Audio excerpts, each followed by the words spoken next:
as inclusive as possible. So a couple of times I'd have questions for us, and I would hope that we'll be willing to engage as much as possible.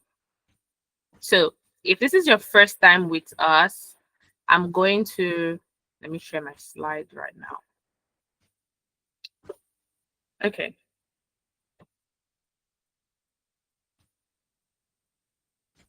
So if this is your first time with us, welcome to the LIMBsimple Strategy Factory Introductory class. If you've never heard anything about us before, LIMBsimple is an acronym for Life, Investing, Money, and Business Made Simple. And what we are looking to help with a gap in filling in the Nigerian business space is that we're trying to help people with simplified, technical, inspirational, and motivational knowledge to help them with life, investing, money, and business. Because what we find is that sometimes it's almost like a concept that is impossible to understand, how people make money, how you should invest your money, and how you should do your business, right? So what we have decided to do is to make it as simple as possible so that even the layman that has no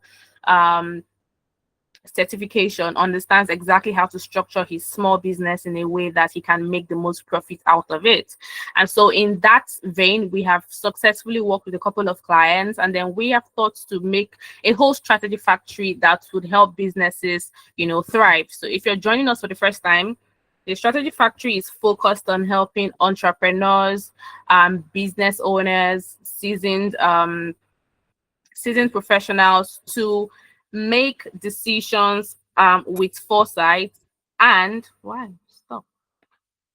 and also with a unique blend of practical and theoretical insights to help you make the most money from your business. So that is what all our conversation today will be about. And like I said, my name is Melvis. Over the course of the class, I would like for us to, in the comment section, please drop your name and the business that you do, your name or the industry that you operate in. And the reason why is because I'd like for this conversation to be as interactive as possible. So I would like to tune some of my slides to fit the businesses that you're operating in so that you can get instant value from the class. What we try to do for every session is that we make things so practical that at the end of this call, you know exactly what to do tomorrow on a Monday to take your business to the next position. But to do that, I need your information to inform my conversation, right? Thank you very much. So like I said earlier on, LIMBsimple is an acronym for Life, Investing, Money, and Business Made Simple. If it's not simple, then you're not going to hear it from us. And we have gone ahead to create an academy, a business academy, under which a couple of other services are inclusive of. And we have been able to work with about 4,000 businesses. And we have about, right now, 55 of them doing $1 billion in revenue. As you can see on the screen, this cuts across real estate companies, it cuts across the dental industry, it cuts across medicine, oil and gas, tech, what have you. So this is just to show you that the conversations we'll be having today will be conversations based on our personal experience with working with brands, both big and startups, right? Our head coach is Mr. Ezekiel Shelesi, a phenomenal man. In 2023, he was inducted into the Forbes Coaches Council. And like I said earlier on, we work with about 4,000 businesses. But before we start all of this, I know that it is a strategy section, so you're expecting that we're starting straight on with, this is what you need to do with your business, and this is how you're supposed to go about things if you're to, make the most out of it. I can see all your comments. Hello, Amaka. I see that you said you're a realtor. Thank you so much for joining. Thank you. Please, can someone confirm that they can hear me? Because I might tend to be a little chatty and lose sight of the whole. Great. Thank you very much. If you're in a place where it's possible for you to turn on your mic and join in this conversation, I would really love that. Okay, if there's a question you want to ask while I'm talking, or you have an insight, please unmute your mic and let's get talking. So I said that it's easy for us to go straight and talk about strategy, but let's get back to the beginning with what exactly do you really want? Because if you want strategy, I know that you're trying to grow your business. I know that you have a goal that you're trying to reach, right? You're probably looking to somehow help with the economy of the country. But the question is, before all of this, what did you really want as a person? Because our ability to identify that would help us make a lot more sense about how to create businesses that work, right? And we have over time found out that what people want is not really a lot. For humans to live reasonable, happy, conducively, we don't really want too much. We want the basic things of life. Please confirm that you can see my screen too. Yeah, clearly. Thank you very much, Mr. Prince. Great. So the reason why we really want to know what we want is this. I'll give you a very vivid example. When we were children, I mean, I inclusive, and you talk to a 5-year-old child and you ask the child, what would you like to be when you grow up? You probably hear, I want to be a doctor. I want to be a psychologist. I want to be an engineer, really achievable big dreams.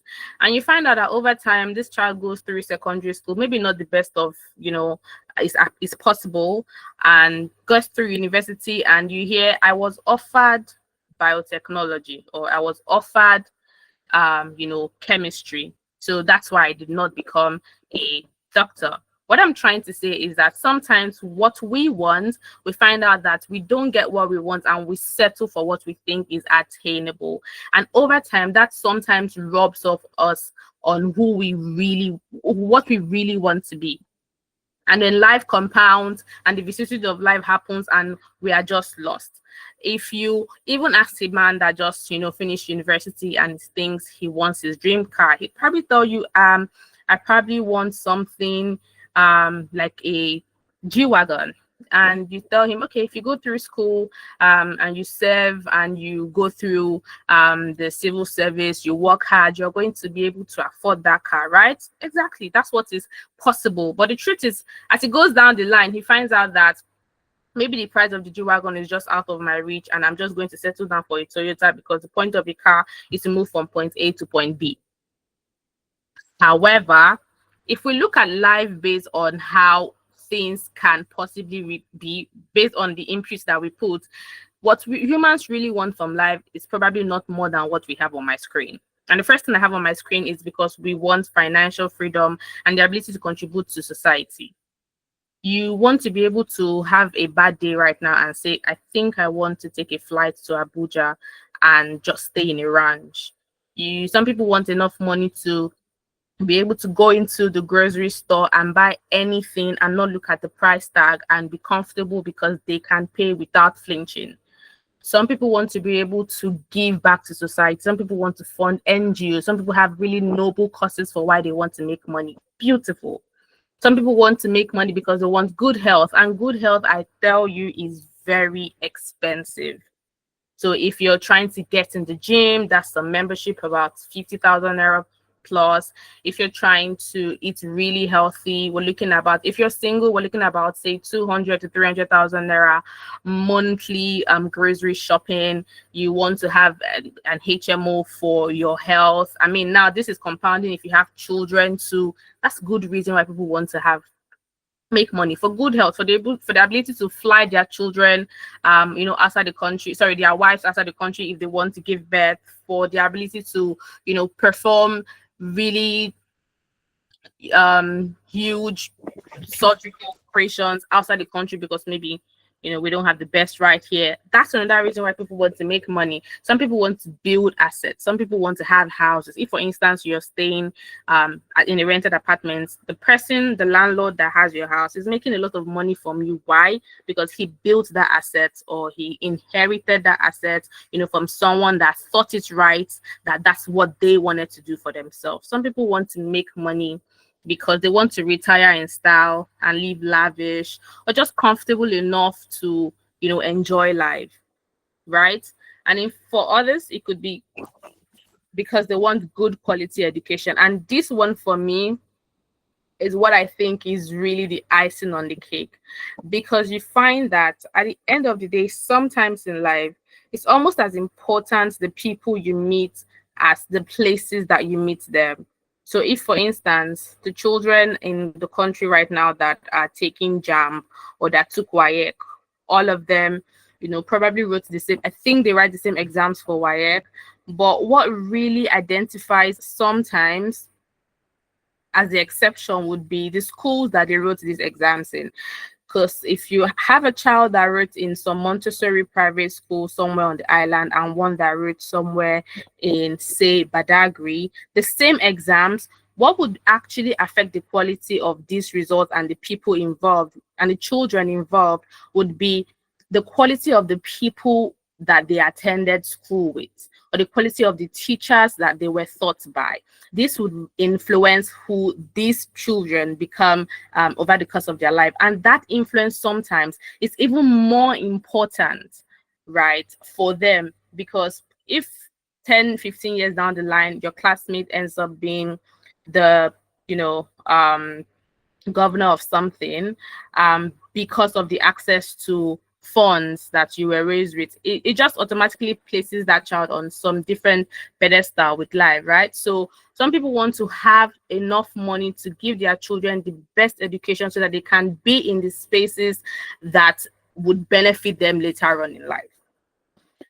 Now, we, however, have found that if people just focus on that, it's beautiful, but everyone has a reason why they want money. So right now, before we go further into this class, I want you to sit down with yourself for maybe say 10, 15, no, seconds, yes, and think about if right now, based on everything we have said, am I really making money, or am I looking to make for myself a happy life based on any of these things?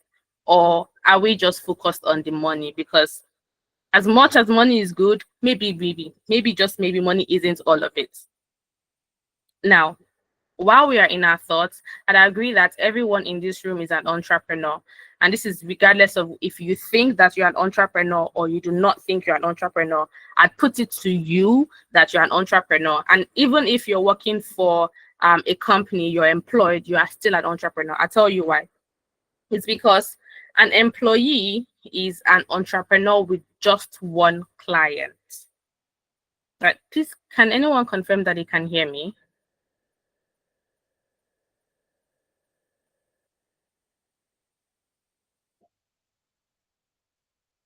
Okay. Okay. Great. Thank you very much.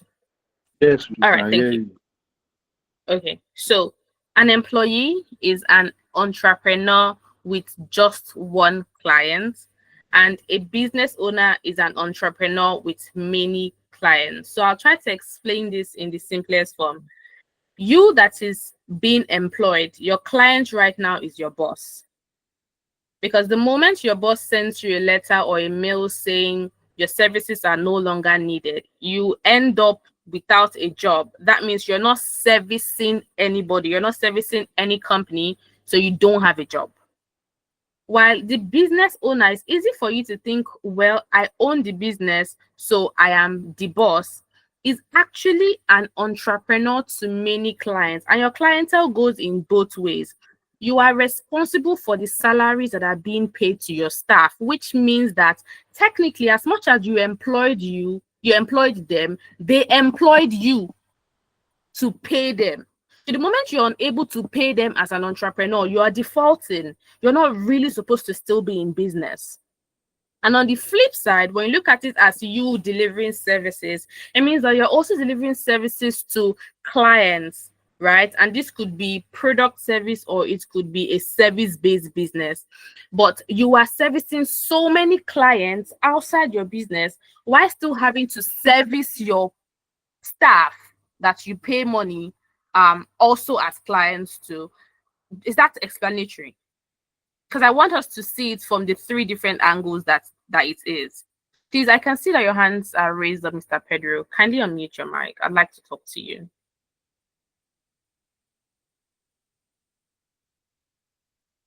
Hello, Mr. Pedro. Can you hear me?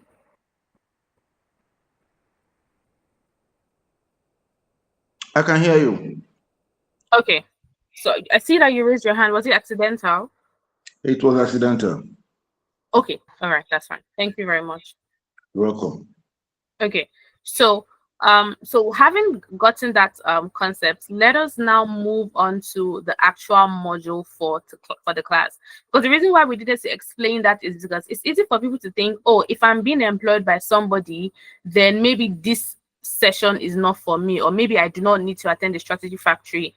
But it's actually the reverse, because yours is just as shaky as the entrepreneur that does not know when his next deal is going to come from. So we both need these classes, right? So before we get started, like we know, this is a strategy session. And that automatically means that for you to need strategies, you need to be in business. And for you to be in business, you need to understand what business is. So it begs the question, what is a business?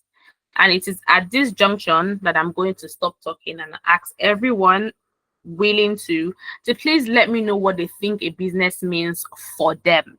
There are no wrong definitions and there are no right definitions, because if you have been in business long enough, or you have been working for someone long enough, it means that you understand exactly what a business should mean. So, what does a business mean to you? Would anybody like to unmute their mic or maybe text it in the chat box and let's know? Mr. Overcomer, can you please unmute your mic and let us know what a business means to me? To you, I see that you raised your hands. Yeah, I did. Good evening. Good evening, sir. All right. In my definition, I would say business a is like an agglomeration of multiple people or services or products or whatsoever that come together with the sole purpose of either solving a problem, or most likely Mm-hmm. solving a problem, or in many cases to generate cash flow.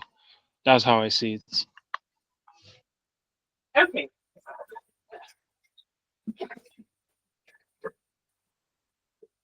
So if I heard you right, you said, if I heard you right, it's cash flow and to generate what again? And Sorry, solving a take that. problem. Yeah. Solving a problem. Okay, great. Because this is important for the next slide. Okay. Thank you. Any other person like to say anything?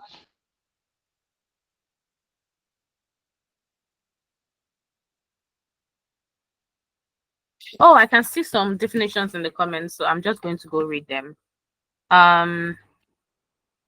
So dogs don't lie. You say business is the act of buying and selling, exchanging value, basically. Mr. Tony, you say a business is an organization or entity engaged in commercial, industrial, or professional activities with a primary goal of generating profit by providing goods or services to customers. Beautiful. Looks like I went through business studies again. I like that definition. Any other person? Okay, great. So in the absence of that, let me show you. Oh, Mr. Oh, I have another one. Mr. Femi, you say a business is an activity or organization where goods, services, or knowledge is provided in exchange for profits. I like that definition. So let me show you the definition that I believe is one of the best definitions of business. And why this definition is important is because if your business ticks all of these boxes, I am certain that your business will thrive. Oh, someone else says, Mr. Umari, say business is the creating of value in return of profit. Beautiful. So this definition is not mine. It's actually by Josh Kaufman, and it's from his book, The Personal MBA. And the book says that a business is a repeatable process that, number one, creates and delivers something of value that people want or need at a price that they are willing to pay in a way that satisfies the customer's need and expectations, so that the business brings in enough profits to make it worthwhile for the owners to continue operation. Now, everything that we said here somehow is tallied into this definition of what a business should be. And the concept of the module 1 of the LIMBsimple Strategy Factory is for us to understand what a business is. From just this definition, right, we would see the reason why a lot of businesses in Nigeria are failing. You would see a couple of the mistakes that you are currently making and how to correct them, right? And we hope that with this free session, you'll be yearning to know, what every other module has in stock for you for the Strategy Factory for this month, right? So let's get into what a business is. Now, the first thing we want to know is, are your offers valuable, and are your ideas viable? What's the viability of the business that you do? And I know it seems like, okay, how do I understand that? It's quite an easy concept, right? So the thing is, of the many ways that you can ascertain if your business is viable, the first one would be, does it serve a huge expanding market? And what that technically means is that your business cannot grow bigger than the industry that it operates in. So let me give an instance. A couple of years ago, maybe in 2005 or 6 upwards, it would have been an amazing business idea to have a cyber cafe, right? People know what cyber cafe is in here now, where you buy airtime and then you go into the desktop and then you type in the password, and then you can browse for a couple of minutes in the cafe. Someone should tell me that they know what a cyber cafe is. Okay, great. Thank you. Now, a couple of years ago, it was a phenomenal idea to have a cyber cafe because everybody wanted to be on the internet. Everybody wanted to be on social media. Everybody wanted to be to have an email account. Everybody wanted to, be on Facebook. But right now, is it a great idea to have a cyber cafe? No. The question is, that market was not expanding. It grew and then it died at a point. And it's not just for businesses like that. This same concept is very much operational right now. For instance, Microsoft used to be in the computing business, right? But right now, Microsoft has softly drifted into AI and gaming. So whatever business you're trying to build right now, or that you are in right now, you need to sit with yourself and ask, if I want to hit XYZ goals in a couple of years, or if I want to have this as a career for the rest of my life, is it an industry that is already on its way down, or is it one that is just growing? This is very important, especially if you are just starting off as an entrepreneur. So you don't create a business that is already in its debt phase, and then you sink a lot of money into it and it's not a lot to show for it, right? The next thing you want to also consider is, can I build this product or the service that I offer or I'm trying to offer into a unique product? Because it's easy for us to always hear that the industry is saturated. A couple of industries are saturated, but even in that saturation, some people are doing exploits, because what they have found is you just have to get your product to move from being in the product category to being what they want. So for instance, you are right here, I see somebody in the fashion industry, Douglas. Hello, Douglas. Are you still on the call? Are you still in class? All right. Would you like to unmute your mic to have a conversation with me quickly about your business? If you would not, it's fine. We could take sure. someone else. I just like. Okay, great. Thank you. Thank you so much for joining. So, Mr. Douglas, you say you're in the fashion industry, right? So, talk to me about your business. Okay, what I do is I make corporate outfits. Can you hear me? Yep, crystal clear, sir. I do corporate outfits, corporate styling, and majorly pants though. Majorly pants, corporate trousers. So that's what I'm kind of focusing on. But I'm trying to see ways to also expand, because the idea for starting was to focus solely on pants, because in Nigeria, I think majorly what fashion designers do is that they do all round sewing, like up and Two pieces. down, like yeah, senators. And also mine solely was to focus on on doing just senator corporate pants. Okay. But with time, I'm starting to see that there's a need to expand and focus on other areas. So I just started this year, early this year, January. So still kind of in the early stage. So that's all about my business for now.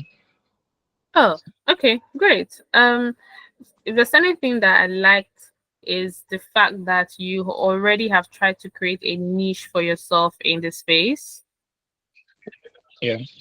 in the fashion space. So, my question now would be, how do you intend to market this product in a way that, even though you have said that your expertise would be to just focus on the trousers, since there are a lot of fashion in designers that do the whole fitwear. My Yeah. question now is, do you now show them how to style this pants? Yes, yes, I do. I do show how to style. Though I don't just do the pants and then make. I kind of help people with styling also. Okay. When you purchase pants from me, and I show you, like I give you options on how to style a particular pants. There are several types of pants. There are beltless, the corporate ones that are used for office wear. There are other ones that you can use for weddings and all kind of events. So what I do is that when you buy, and then like we kind of discuss your wardrobe, what you have and what you tend to do with the pants. So I help you discuss ways that you can style a particular pant. I don't just make and then sell like that. I help people style too. So you do a whole consultancy before Yeah, you yeah, something like that. yes. Yeah. So my Yes. question then would be, how many banks do you walk into? How many corporate events do you attend? Where do you market your products to? I do corporate events, but I've not done bank. Yeah, I've not done banks. And Because my I question is, use who are the people that have, okay, go on. I use like social platforms, Instagram, LinkedIn, and then Facebook, and then social events to weddings, corporate events like conference and stuff like that. But I've not done banks. Okay, because what I'm really actually thinking about right now is, who are the people that have your market already? Who are the people that you don't have to um they need the service that you offer? Yeah, the Where are idea. they? I started when I was okay. Is it? Yeah, I said I started January. The idea was to majorly focus on students, like medical Okay, students in school. In okay. school.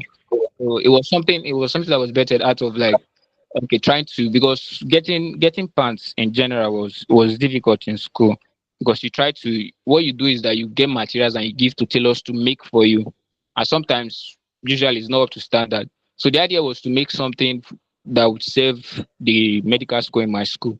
So that was the idea. That's how I started. So So it's it's still great. So something I'm working on. oh, okay, great, Yeah, okay, great. I yeah. think I'm just looking into my to this January this year, right? Yeah, January this year. Okay, great, great. We're not there yet, but beautiful, beautiful. Your product Thank you. already, your service already is a unique product. I Yeah, wish that we are at the point where we can expand and x-ray into it, but I like where you're going to already. thank Anyways, you very much. you're welcome, sir. So I was talking earlier on about how the question we want to ask ourselves is our product a unique product? So I'll give us an example of a company that has done this exceptionally well. Now, if you use an iPhone, I'd like to let you know that a lot of the reasons why you use an iPhone has been fully engineered. You might say that you're using it because the camera quality is really great, but I promise you that a couple of Samsungs have way better cameras than the iPhone. And the reason why you're using an iPhone is because it has somehow been engineered by the brand to make us believe that that phone offers some form of superiority. So I'll give you a very practical example. Do you know that? So I found out that in the movies, in maybe Hollywood movies, when a person has been identified from the beginning of the movie that they use an iPhone, that person throughout the movie is going to be a good person, the best person in the movie. The person can't be the antagonist. The person would not die in the movie. In fact, there was a movie shot and the person was using an iPhone and had an accident, but the entire script had to be changed because iPhone would not associate their brand with that. So that subtle indoctrination of this is what the best is that they have put in the heart of people, right? People now want to use cameras with phones with 3 cameras, so much that Android companies now have Android phones that they have to imitate the design to look like an iPhone just because that's what people want. The question now is, in your own very little way in your business, how can you make the customers that will possibly buy from you or that have already bought from you to move from just wanting to buy real estate from any real estate person to wanting to buy real estate from, say, Amaka? What is it about your brand that you have positioned? Is it luxury? How do you communicate the brand story? How exactly are your listings organized? Are they organized for the general public, or are they organized for, to meet a particular niche? That's how you create a product that is stellar on its own. And if a product is good, it's a lot easier to sell than a bad product, right? Then the next thing we want to talk about is the idea in its time, because ideation is just as important as the idea is. The time of your coming into a business can make or mar your business, because the time between when you enter a market and when the market picks up, that period is what we will call the educative period of an industry. So I'll give you an instance. You guys know that when it comes to e-commerce, right? Jumia and Konga and what is it called? Alibaba were not the first to come in. There used to be OLX. There used to be everything. Everything. Does anybody know what I'm talking about? I wish this class was a lot more interactive. But before Jumia came in, there used to be all of these platforms that came for a while and then they faded off. But their coming in is the reason why we are able to understand and work with Jumia with ease. It's the reason why you have the assurance to even order something from Facebook Marketplace and be, chill that your delivery will come through, or even buy something on Instagram and pay on delivery with the hopes that it will be delivered to you. They helped us to understand the market. They educated us through the market, right? But the problem is, if you're coming into a business and you're not coming in with education and a lot of funding, you would end up educating the market and then you will slowly ebb away, because by the time the market will peak, you would not have the finances to be extravagant with maybe your ad spending or your marketing, because you've spent so many years trying to build it to the point that it is. While on the flip side, someone that has a lot of funding, sees what you have done so far, could come in and pump millions or billions into that industry and then will become the industry head. So again, it begs the question, hope the products that you have right now is in its time. And if it is not, how do you intend to educate the market without exhausting yourself so that you can still stay somewhere along the line to reap the, fullness of your hard work, technically? So another example would be before Facebook, there was HiSpace, there was MySpace. Before YouTube, there was what's it right now? Before Google Meet and Zoom, we had Skype. Sadly, Skype just never, upgraded themselves to being a platform for calls like this. But what I'm trying to say is, your business has to be in the time for it to make the most possible out of it. Right? Is that clear? Yeah, following. All right, beautiful. Now, the next thing we want to talk about is, does your business give you leverage? Do you have the freedom right now to, do you have the freedom right now to make a couple of the decisions that you want for yourself, for your life? Does it stay for the cause? because at the end of the day, sometimes the lifespan of a business is short, right? And you might never in the course of that business be able to see it through. So say for instance, you're building a sometimes some people start tech businesses, and then I hope I have no personal, beef in this area. Someone is trying to raise up their hand. Mr. Overcomers, are you trying to say something? Yes, actually. I was actually going to ask a question, and Please do. it's based on what you said about. I'm trying to remember what exactly you said. You said something when you mentioned something about funding, about Mm-hmm. having yeah, about having another person who has more funding. They can basically pump in more money into the industry Mm-hmm. and kind of take Mm-hmm. over. Would I call it a question? It's kind of like something that I came up with. I don't know. Is it the same thing as trying to find out if, or should I use test? Yes, trying to find out if your idea is in its time as cheaply as possible. Because um, if it is if you do find out it's in its time and you do that very cheaply, it means that how I see it is that you can spend more time and money doing other things since you're already dealing with this one cheaply. I don't know if you understand what I'm saying. Mm-hmm. Mm-hmm. Yeah. So are So, those do they correlate? okay, so if I get your question right, is that you have this idea, you're holding on to it, you're pushing it little by little, while also still focusing on something else. Is that what Not you're trying to? not Okay, let me ask you a question. necessarily. I would not use the word little by little. Um, how am I going to explain this? By cheaply, I don't mean like you're pushing it little by little. Maybe you Okay. have uh, okay. Let me try and give let me try to give an example. Uh, for example, you want to start a, I don't know, clothing lend, like a business where you can lend out clothes to people or something like that. Um, you could say one way to test it, if I were to be the one to start that business, one way I would test it cheaply and very fast is maybe I want to sell the clothes in, or rather maybe I want to create this platform around, I don't know, like a, maybe like a school hostel or something.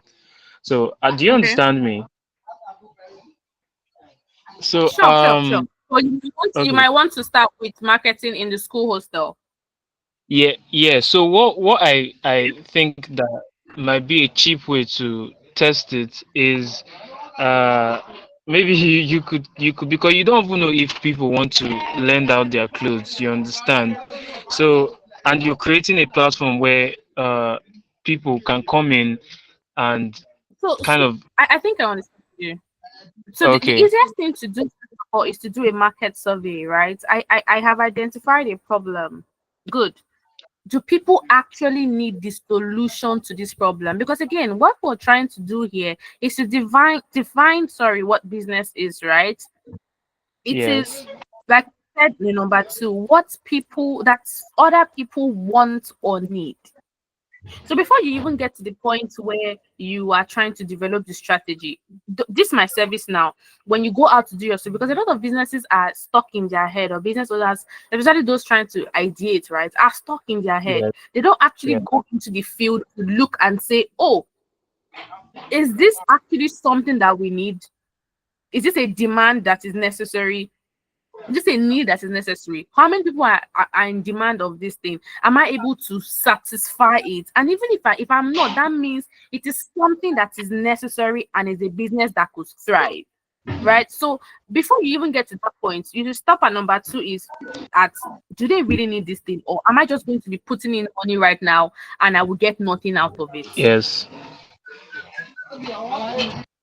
Do you understand me? So again, it is, does your business give you leverage? Oh, I think I've done that already. Back to the what I was saying. Does it give you leverage in the sense that are people willing, the leverage will be, are people willing to pay for this thing? If I put the price at XYZ amount, will people be willing? Do I have a leverage enough to demand for this price and people see the value in it because it is solving a need that they have and pay for it? Right? So that's what we want to think about. And then, are your offers needed? The best offer you're giving right now, is it, sorry, hold on.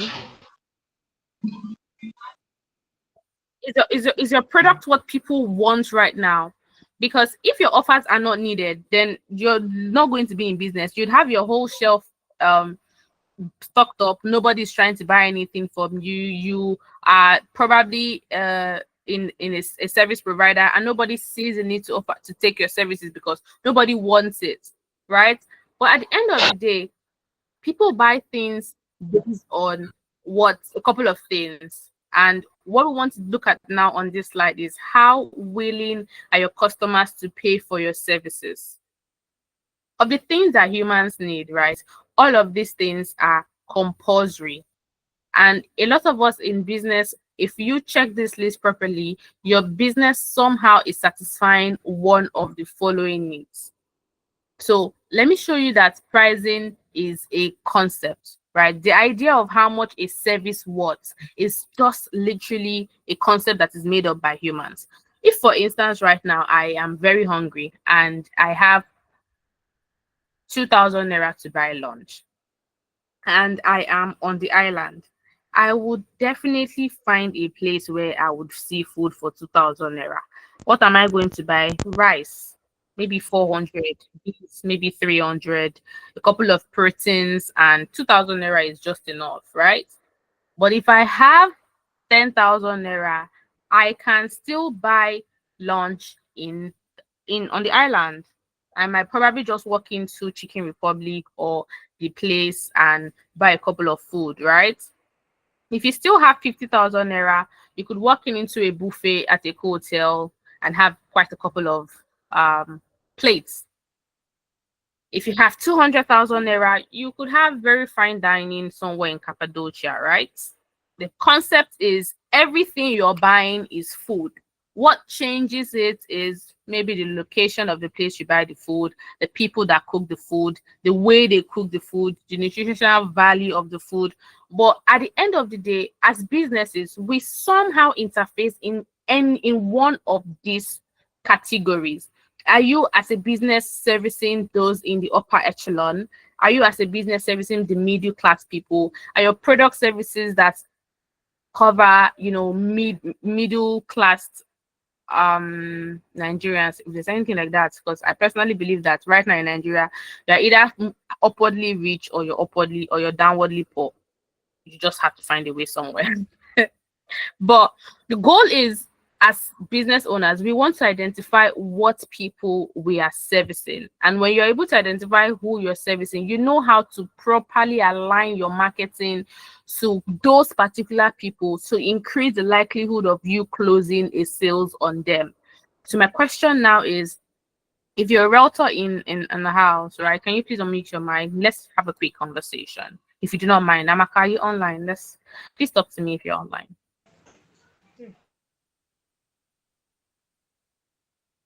If you're online and you're able to speak where you are, and if you're not, that's great. If there's any other person that's a realtor or that is into services that would like to have a conversation with me, I'd like that.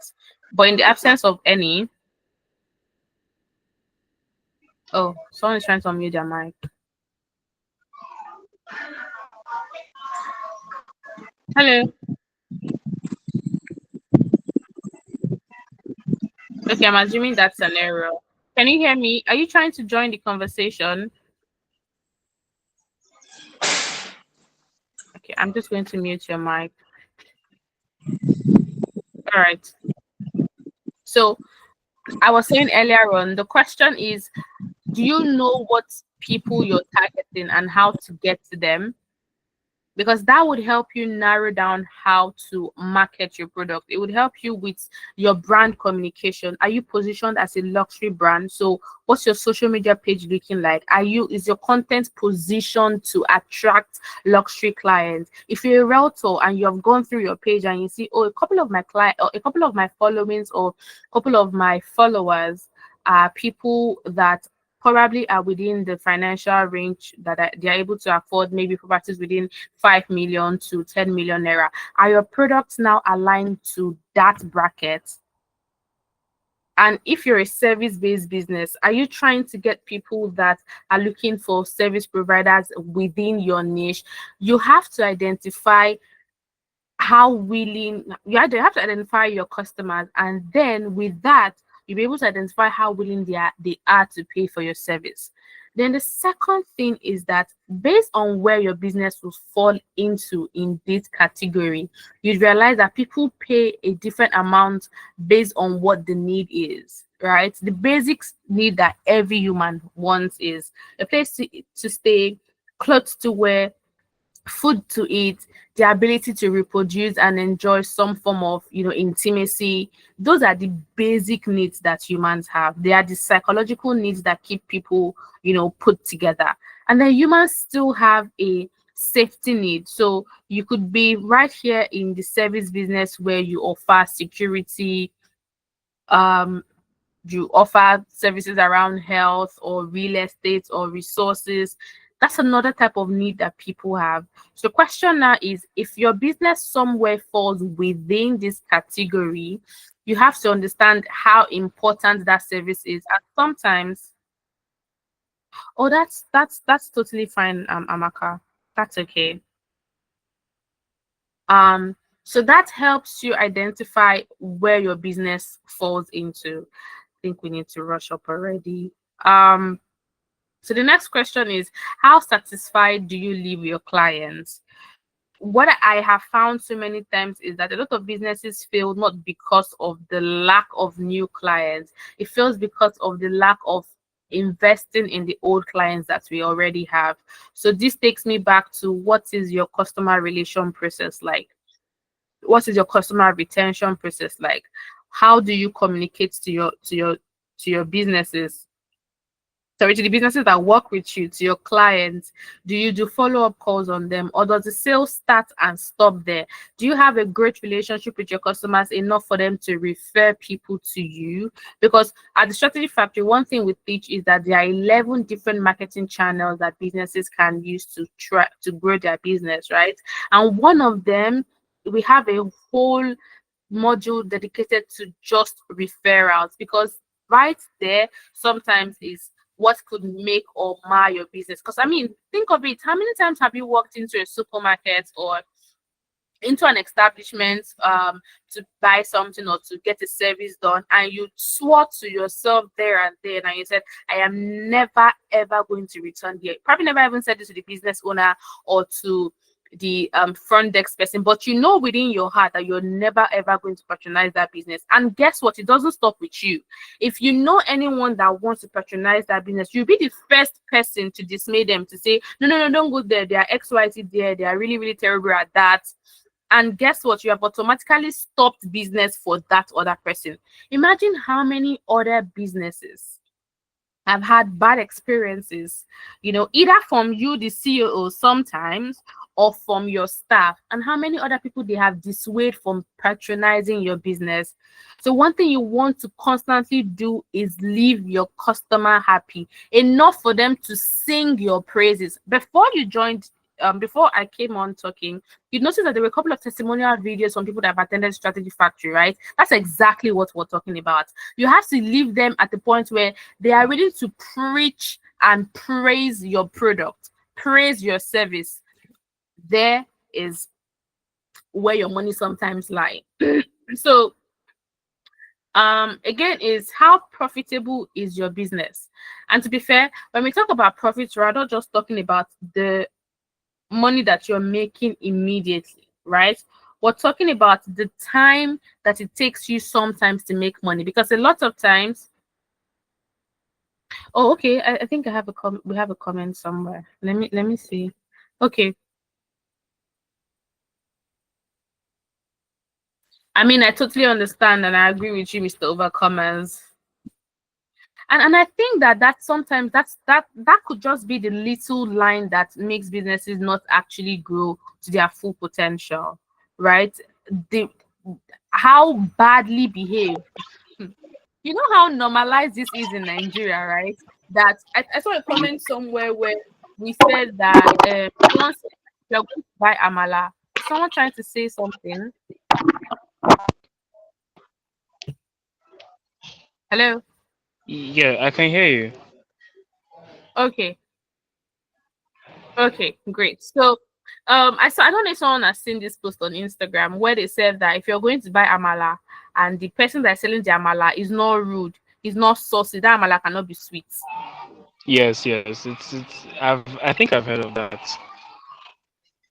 Thank you. So my question then is, that sounds like, it sounds like it's great, it's fun, but for some people they will not go back. Yes. And That's good PR or that's bad PR. yes. And I think sorry for cutting you short. I think Oh, it's stop this. I think it's a fundamental thing because a mentor of mine spoke about this very same thing in one of his master classes, and he emphasized on the fact that our kind of people, I do not want to use the name, but he emphasized on that fact that our kind of people were not built, or rather we are not wired to serve others. So it becomes difficult because we now take this attitude subconsciously though into business. So if it's, I don't know, if it doesn't if it's not in the, if someone is not acting in the way that we expect them to act, or maybe they are not giving us the money, we're like, why do I care? You're just here to buy what I'm selling, Thank and you. then yes, and then they just forget about it. It's a subconscious thing from my experience. It's a subconscious thing, but I think it's something that is very underemphasized, and I think it's one of the things that should be uh it should be it's something that should be spoken more of more, especially with I in totally a setting like this. I totally agree. Thank you so Yeah, much for your contribution, Mr. thank you. Overcomers. So, so another thing I wanted to talk about when it comes to measuring time with money is this. If, for instance, you run a so we run high ticket sales, right? And for us, our time is measured in our wealth is measured in time and not in numbers based on the time that it takes us to make to make calls. So in a day, we try to average individually about 50 calls per day per staff, alongside other primary roles, right? And so for us, a good day would be a day where we're able to make about, say, those 50 calls in 4 hours as compared to making them in 6 hours. Because for us, the time that would have used to make those calls could have been used to do other job descriptions, right? So if you're measuring wealth by the time that it would take to carry out a procedure, it would mean that, are you helping your staff to grow in their role, grow enough that they don't have to spend so much time to do the services that you require for them? Are there new ways that you could ease off stress? So are you looking to use to introduce AI into your services? Are you looking to pay for a couple of paid channels that will make work easier for you, right? So for instance, we run a podcast, right? And for the podcast, it takes us a lot to transcribe, to create captions, to and all of that. And so what do? We just paid an AI for it to help us sort that out. So the time that would have spent maybe 5 hours working on that would be used to do other productive things. So that again for a business is what wealth is measured in on your ability to do stuff with lesser time, but still get as much results and productive use of that same time. So I'm trying to get us to get over this really quick, but this what we have on our screen right now, for me, if this is all that we can take from this session, it's a good night for me. I'll be totally happy, because this sheet has helped a lot of business owners transform their businesses exceptionally, and also your personal life. It's probably going to take us about 10 minutes to go through it, but I will need everyone to be as engaged as possible. I promise you that if at the end of this you do not have some mental shift in your life and in your business, then maybe when you go to church next week Sunday, we might want to pray a little bit on your head because it's strong. So what we see on the screen shows expenses. We see yearly, we see daily, we see monthly, right? What I need for you right now to do is to get a pen and a paper. If you don't have one, please get a pen and a paper. You're going to need it. If you do not have a pen, I'm going to take a little time. Maybe give us 10, 20 seconds. I'm going to wait. Please get a pen and a paper. This is very important to me and to you, as you would come to see.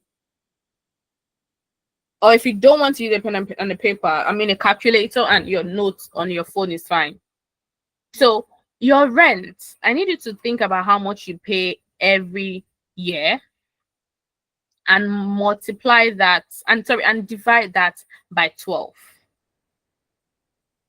The first thing on my screen on number 1, it shows rent, right? I need to think about, right, for instance, maybe you pay like 4.5 million naira per year. I need you to divide that by 12 and write out that number for yourself. On your notes, divide your yearly rent by 12 and write that on your notes. And if you've done that, please write RT done. Just write it on the notes, on the chat box here, so that I know who's done and who's not done. If you've done that calculation, just write RT done. Please, I would like everybody to please engage as much as you can. So I'm waiting for more responses on that, and we'll go on to the next one. A little more, please. This also helps me know how many people are actually on, because I might just have a discount for somebody for the Strategy Factory. Let's see.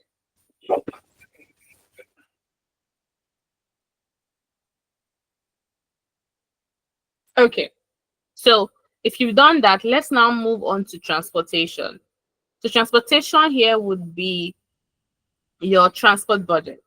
If you have a car that you fuel to work every month, and if possible, I need you to calculate how much you use for your car fueling, how much you spend for your car fueling every month, say maybe for every week, sorry. So maybe say you use about, say, 25,000 or 50,000 every week. Multiply that by 4 weeks in the month. And so that's what you're going to write there as TP done. Again, I'll take that from the top. You have a car and you fuel it every week, and say you spend like 50,000 naira every week for your fueling. Multiply that by how many times in the week you fuel that car and write TP done. Now, if you don't have a car and you probably use e-hailing services, so maybe Uber, Bolt, and all of that, and you know how much you spend every day to and fro from work, so maybe that could be around, say, 10K or 15K every day. Multiply that by 30.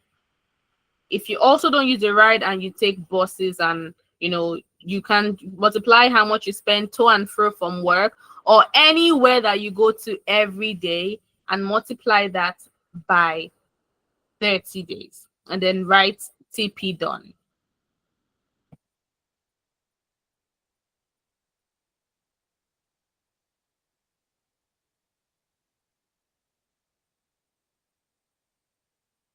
TP done, please. Okay, so the next thing we want to do now is utility. So utility would be your light bills, your estate dues, your cable TV, your Go TV, Netflix, Prime, Zulu, all of that. YouTube, Apple Music, all of that. That utility, multiply them by how many you use for the month, right there for monthly. And when you're done, just write UT done.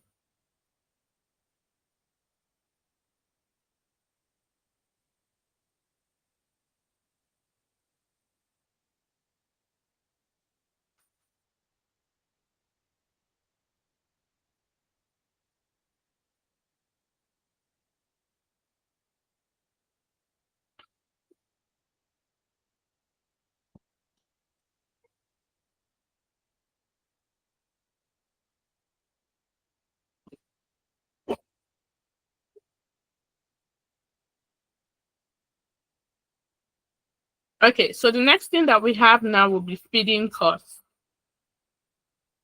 So feeding costs is not the money that you used to buy groceries. Or feeding costs is the money that covers the food that you eat at work. So sometimes some people don't cook to work.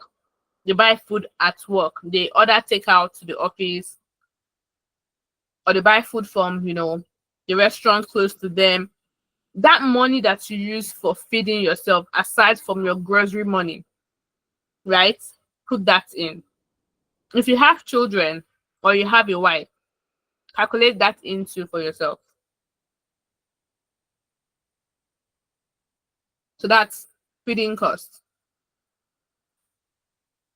So if you're done, just write FC done.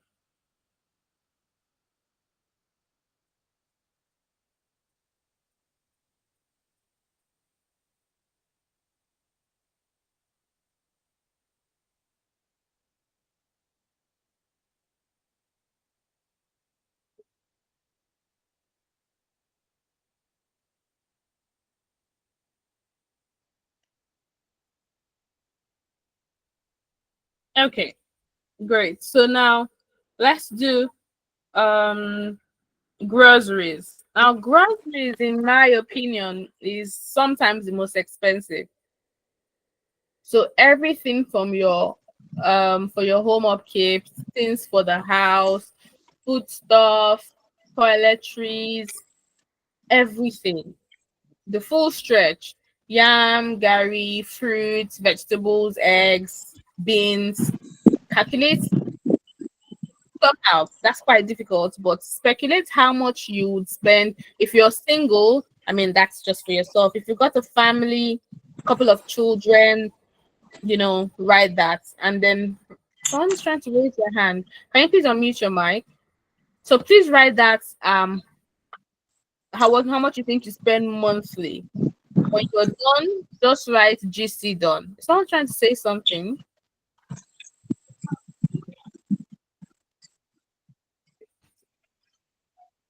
So when you're done calculating your groceries, please write GC done. And I know this might take a little more time, so I'm going to be quite patient.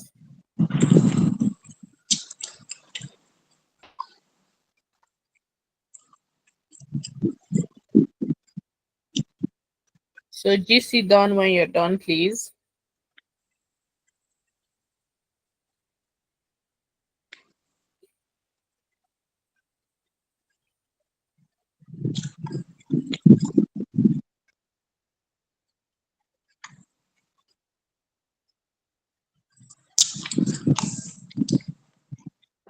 All right, so next we're going to do school fees. So if you have children, we know that children do first term, second term, third term, right? So I need you to do the 3 term school fees by the amount of children that you have. So if each of them pay 500,000 naira times 3 terms, 1.5 times 3 children, that's your mass. So please do that. And if you're someone that is big on personal empowerment, professional growth, career growth, all your certification courses, your MSc, maybe another BSc, school fees, if you're coming for the strategy factory for learning, 300,000 naira, add that in. That alongside your children's school fees, And then if you now have a partner, you're also probably paying for your wife or you're paying for your husband, please calculate that and write FC done. Sorry, SF done.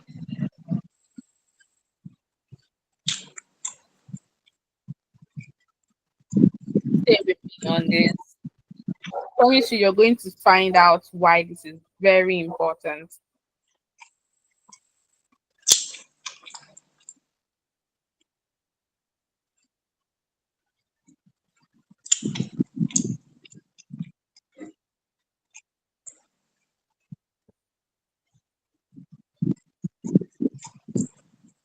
SF done.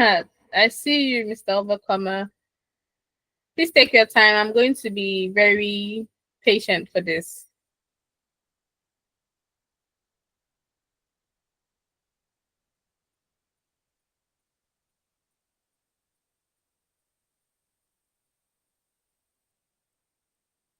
So the next that we would have will be personal expenses. And if after we've gone past one and you're still on calculating, please do your calculation and just drop you're done when you're done. You don't have to be in a hurry. So the next we're going to do is personal expenses, right? Personal expenses is going to be anything between maintenance, so if you're a woman, your nail appointment, your hair appointment, your lash appointment, your pedicure, maybe a massage.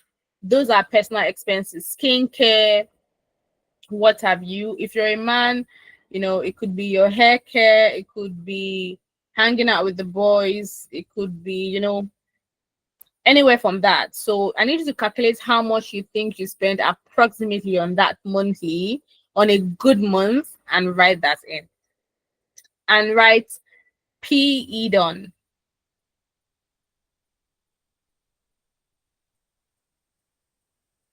Personal expenses could also be the gym. It could be going to the pool. It could be a spa date, Personal expenses, PE done.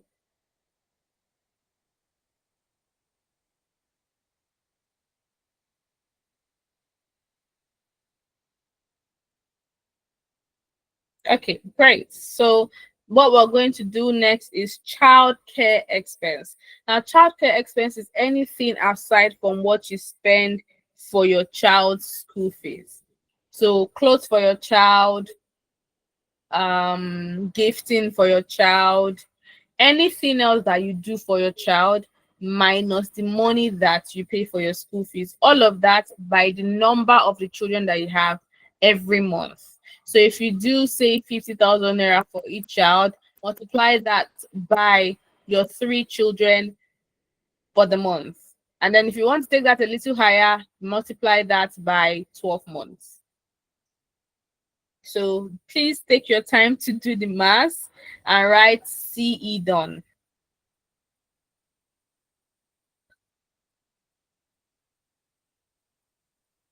Please take your time, not even in a hurry. CE done. And if you don't have children, by all means, that's fine. You just will skip that.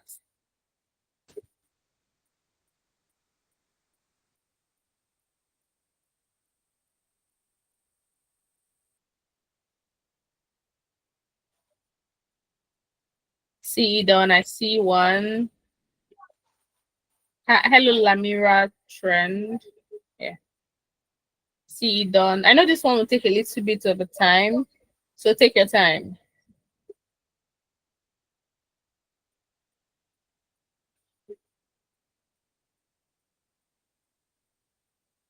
So the next one then would be communication, data, airtime.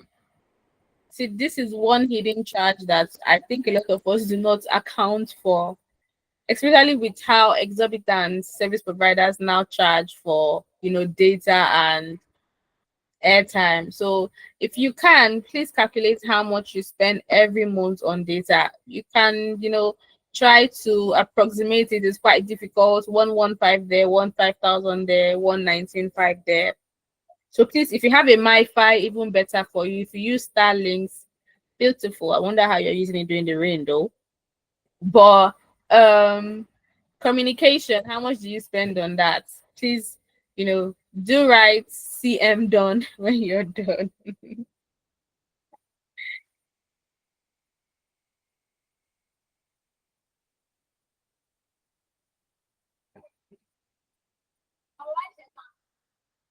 CM done when we're done.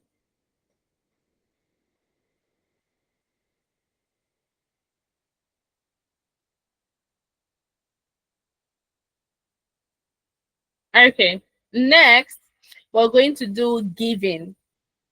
So giving could be from tithing to your offering, to giving to the orphanage, to giving to family or friends, a couple of money that you give to your partner to spoil them, date nights, all of that.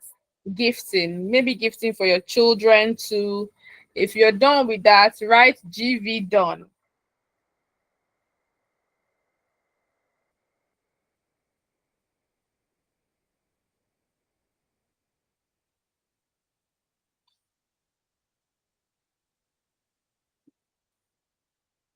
GV done. So I know that we're done with that one.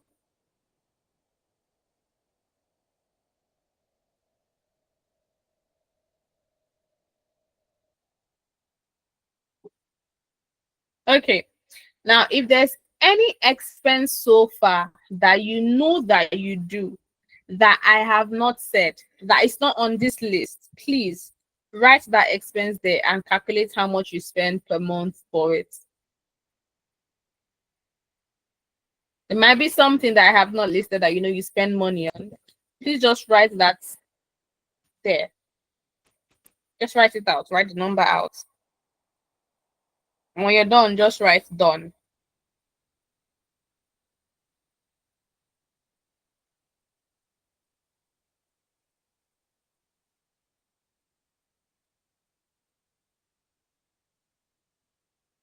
Anyone still with me?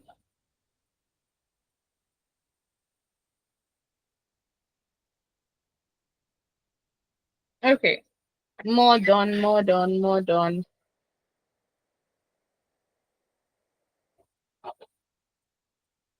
Great. Now, I'd like you to do a total of everything that you've written so far. What is it looking like? I would give almost 1 minute for you to do this totaling.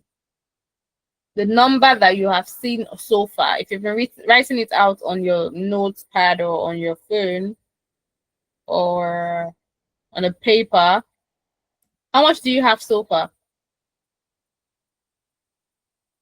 Calculate it, please.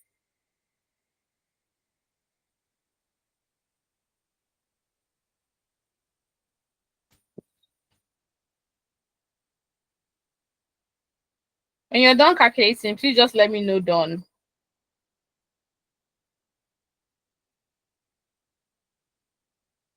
What's the number looking like? Is it nice? Is it friendly? Do you think that you normally would spend this much? I need people to unmute their mic now. What's your number looking like?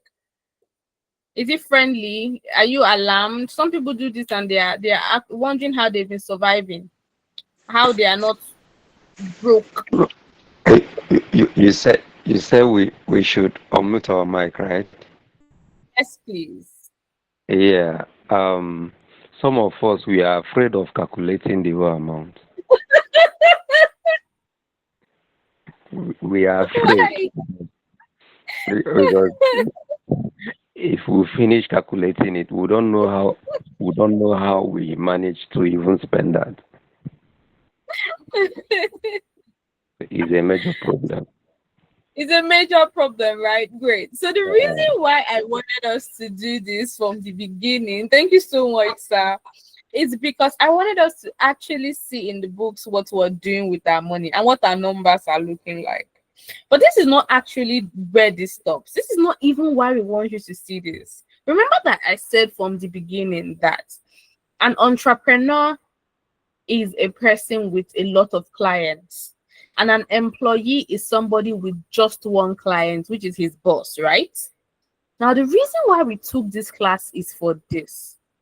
Does your business pay you that amount as a salary? That money on your paper now. Does your business every month, either as the CEO or as an employee, the person that you have a boss, do they pay you that amount monthly? Should we answer? Yes, please. If you can, unmute your mic. Please answer. Okay. If you want to be factual and be truthful to yourself, business is not paying you if you are paying yourself from the business. So I will say we just spend when the money just arrive in the business. So yeah. Now, thank you very much for that. So the reason why we did this is because we want to see,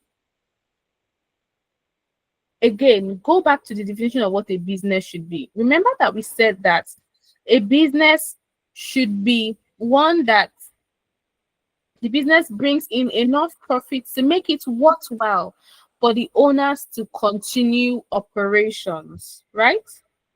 So the question now would be, if your business is not paying you as much as it is that you have on your paper, the question now is, doesn't stop there. The big question then is, how big does your business need to be to get to, does it need to get to be able to pay 20 people in your organization such an amount monthly? Oh, someone said her business does. That's beautiful. I'd like to know what business you're into, ma. Can you please unmute your mic? I want to talk to you.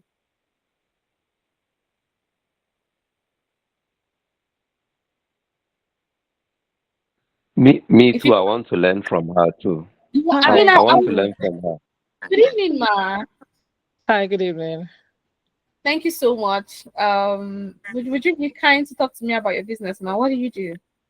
So I'm into the retail business, and then over the years, what has made the business pay the amount is because we've been upscaling. So the business has 3 branches at the moment. Oh, no, we're opening the 3rd by the end of the month. So we've been able to strategize the business enough that the business is able to pay that amount. At least it pays me that amount. And it wasn't when the business was just a single branch. It is now because the business is 2 branches and then the 3rd, and then we're automating, we're going e-commerce, and then the business also does online. So we've been able to do that to balance out over the space of 2 years and 9 months. That is incredible. Now, I know that you said retailing, so I would want to assume that you're very intentional about not mentioning the industry that you specifically. No. So I do kitchen and home appliances. Oh, okay. Yeah. So what is growth looking like for you? I heard right now that you said you have your 4th store. What is growth looking like? 3rd coming up. 3rd coming up. Okay. So what is growth looking like for you aside from physical store expansion and e-commerce? So we've been trying to harness the advantage that technology is bringing. So the next stage of the business is to have an e-commerce business where, so Jumia does everything, but then we don't have that site that does just home and kitchen appliances. So we're building a website where the name of the website is Household. We're launching soon too, where when you need kitchen items, when you know that it's just home and kitchen items, there's a site where you can have that. And then this site is not just going to have our own product. We'll have other retailers who can just put their own products on the site, the same way Jumia and the likes. But then we'll be able to create a niche for ourselves. So yes, you know how Jumia, we consider Jumia the big guns, but then there are some crumbs that drop from this that we can also benefit from. So that's what we're trying to leverage on eventually. So I think that, thank you very much. I like that you practically answered my question, but what I would have answered if I was in your shoes, I hope that I'm not anytime soon, is how big growth for you could look like you building a business that is big enough that monthly pays your staff what you have on your paper right now. Sorry, is that a question? No, I'm telling you Her growth Okay. could be measured right now, right? Not Mm. even in that capacity. And because what we find is that we often are so at LIMBsimple, we believe that the reason why businesses scale a lot of times is based on the people. Businesses Yes. scale on the people that work for the business and in the business. So Mm. our goal is always about how we are able to shift the mind of the employees to start to operate as business leaders, even in the businesses that they work for. And for us to do that, we have to mentally prime them to the point where they see the business as their own. But for them to see the business as their own, they also have to see it as something that along the line would be able to give them the dreams that they desire. We should want to build a company that is able to pay our salaries, pay our staffs the money that they would love to be paid. Because if a Yes, business well, is onto that too. okay, So we have something coming up where after our staff, so the business is 2 years and 9 months, but then the mhm, concept is that at a certain staff who has proven credibility, they will own a part of the business. It might be okay, 5% or something that, yes, it can be. So you are a part of the business.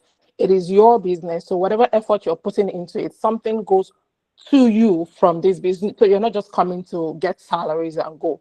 And we also have beautiful. deals where so we're trying to do production of, we're bringing in something massively, maybe 30,000, 40,000, and then it's for the staff. So the company gives the staff, this is the company price, but then you can mark up your price, and every single amount that you mark up from that price is yours, and it's very competitive. So you get a staff making as much as $1 million aside their basic salary every month. So that's I the mean, goal eventually. beautiful, beautiful. I like that business Yeah. model because what this does for you is that even when there are days where you are not, you don't have all the motivation and all the desire to push forward, the fact that you have this other need to meet that um require that your people are made to feel a certain kind of way, and they have this certain expectation that their result is going to yield XYZ for them. That for you is another reason why you should want to always be in business, right? So for her, like she has said, the business pays her that money, and over time would be able to pay her staff as much as the business currently pays them. This for us is what we want to help businesses do: build businesses that are able to give them the life that they desire, and also the life that their employees too would desire. And this does not even still mean that if you're in a workspace where you are an employee, that you cannot build capacity as an individual to the point where the business is willing to pay you what they think is your worth. Because we believe still that at the beginning you might not be paid your worth, but as you grow in the role, you will definitely over time start to earn your worth. So the question now is, as an employee, how do you structure your KPIs? How well are you marking up to the point where you're growing as a person, both mentally, technically, emotionally, psychologically, on your role, to the point where you're able to get your system, the company you work with, to pay you what you see on the paper as a monthly salary. That is exactly what we're trying to help businesses with. So if you've been here with me, we've been on for about an hour plus, and we have come to the end of the introductory session of the Strategy Factory. If anyone has any question about their business that they would like answers to or help with, then this is the point where we get to have the conversation. While you're thinking about your question, I'll just say that this screen shows us exactly what happens at the Strategy Factory. Talks about what happens in module 1, what we just handled. Module 2 will talk about strategies, and this will be handled by Mr. Ezekiel Shelesi himself.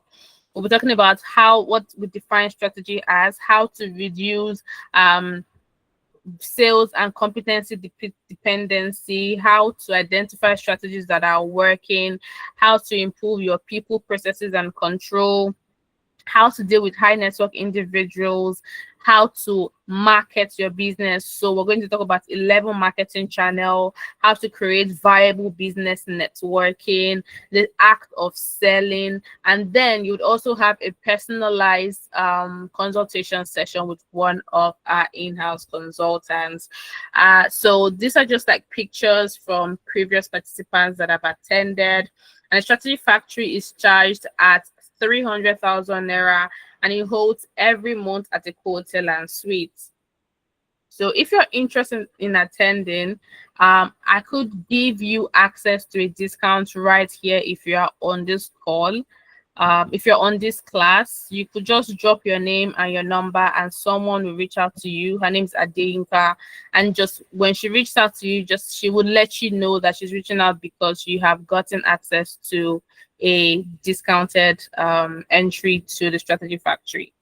So back to the question. Does anyone have any question or anything that they would like us to talk about before we run to the end of tonight's session?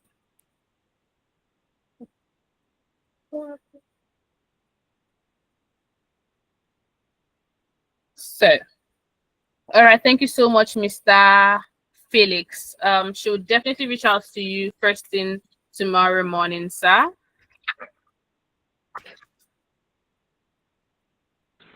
Okay, that will be fine. Yeah. Okay.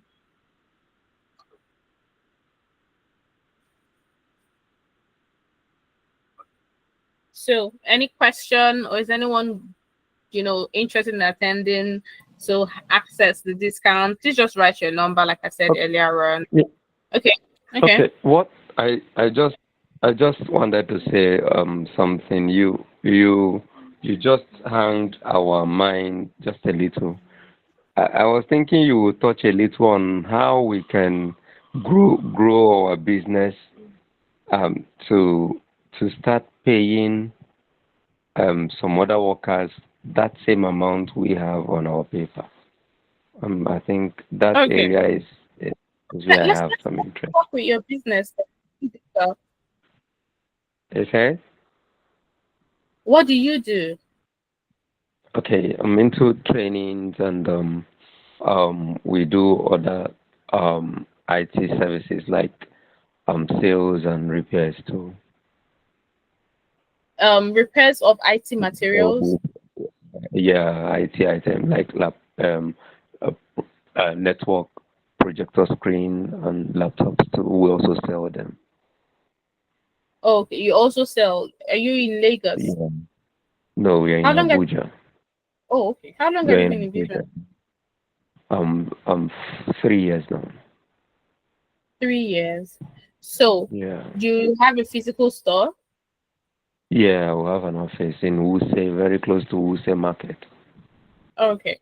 So, a question first of all would be in two ways. Number one is you did say now that what you want to do, what you want to know is how to get your people to be able to make the money that you see on your paper for themselves from your business, right? Yeah.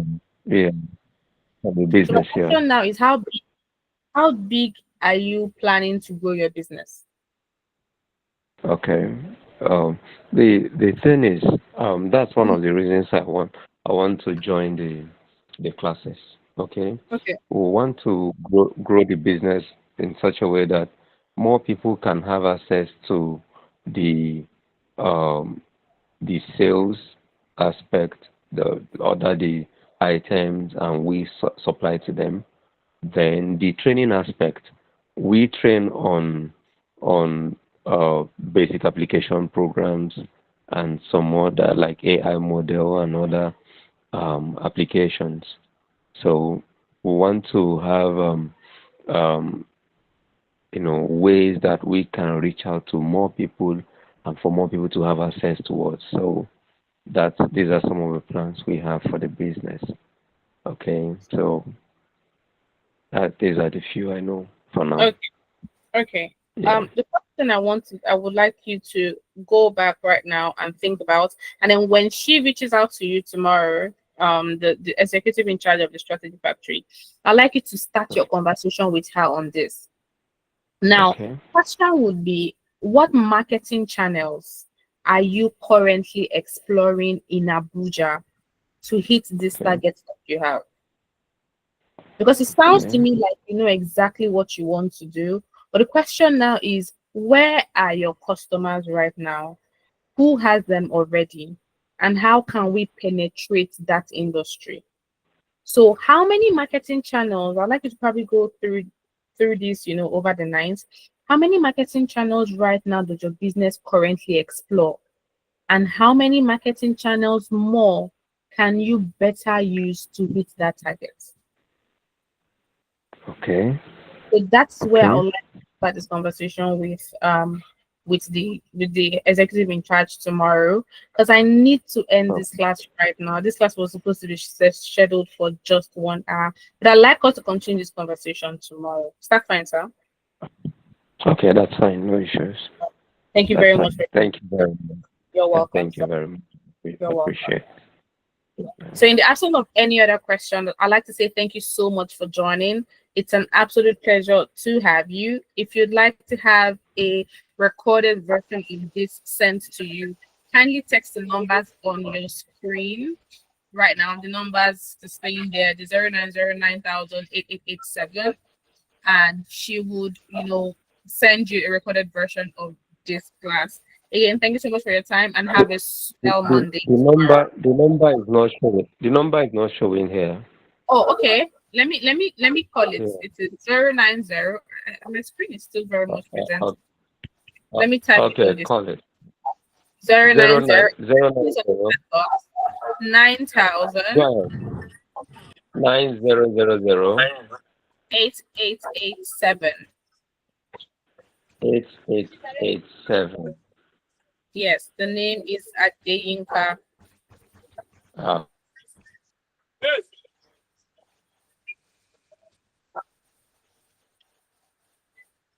Okay, does everyone have it? Do you have it, sir?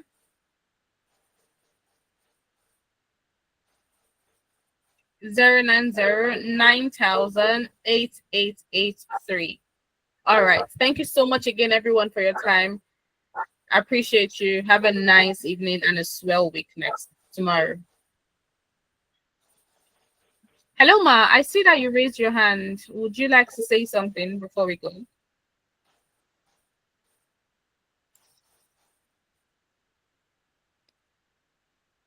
Hello, Ma. Okay, I must have been mistaken then. All right. Thank you very much, everyone, for your time. Thank you to Amaka. All right.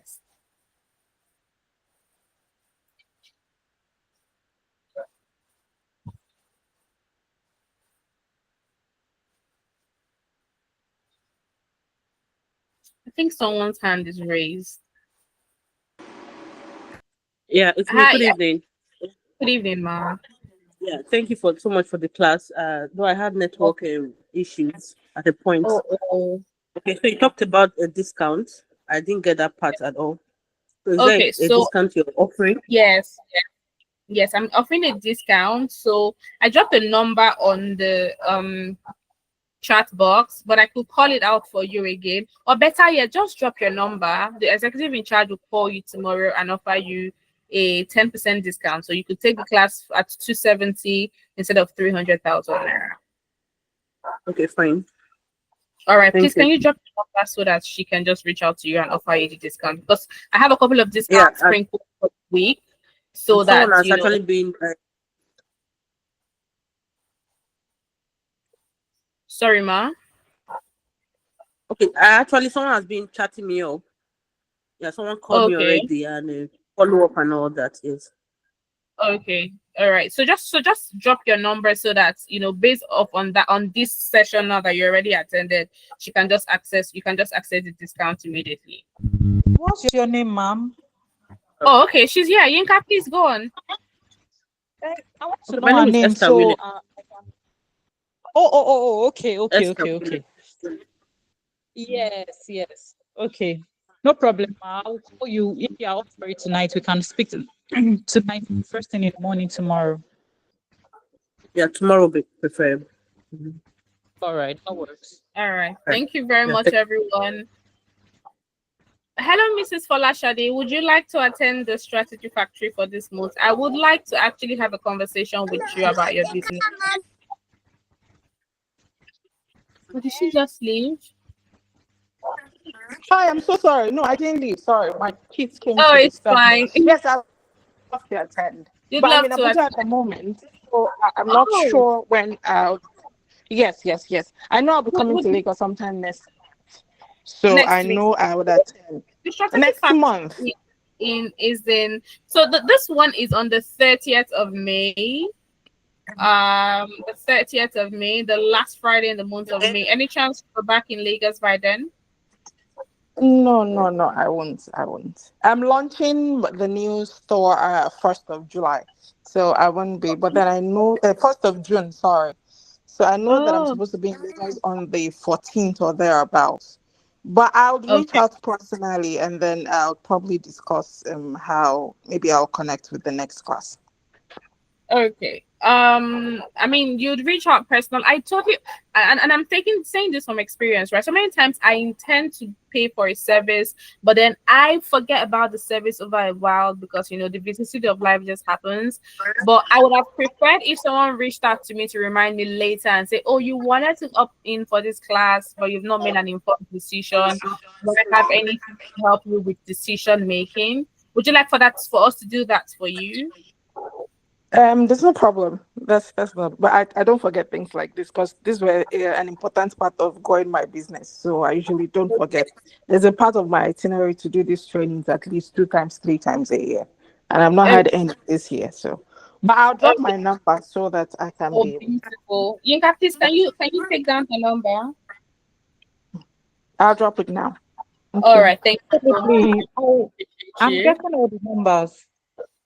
you. Okay. Okay, she's going to drop it in a bit, so I'm just going to wait before I turn off the call. Again, thank you everyone for joining. I really appreciate you for the time too. Yinka, there you have it. Yeah, I got it, babe. All right. Thank you very much, everyone. Have a beautiful night. Bye-bye. Thank you, Melodies. Bye. Yeah. And I came to attend Strategy Factory organized by Ezekiel Sholesi.